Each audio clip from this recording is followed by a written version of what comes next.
mākoņos tā kā kut. Deguni un šķāvas pārtrauc klusumu, izsauc mūsumu, jākapuk. Ierastajai lietu kārtībai, divāniem un dzīvei prātīgai. Tā būs būt šajā pasakā, ja nāksi līdz ar mani tur, kur puk.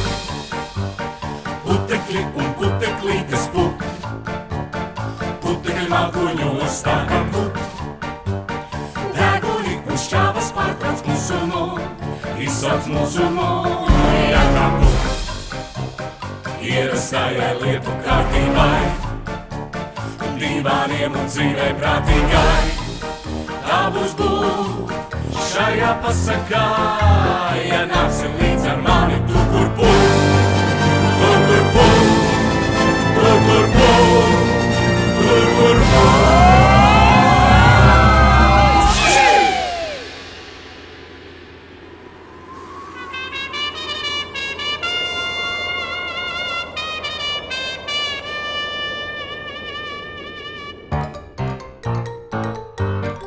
Reiz kādas šauras un spožas gaismas strēles tā kā virpuļoja putekļi. Jā, putekļi.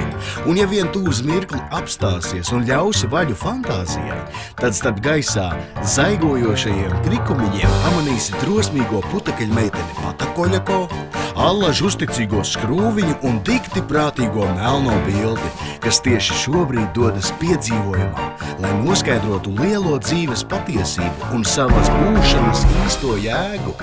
Tamdēļ, ja vien esi gatavs, nāc līdzi mums stāstā, kurā mazais kļūs liels, melnais zaļš un neiespējamais pavisam īsts.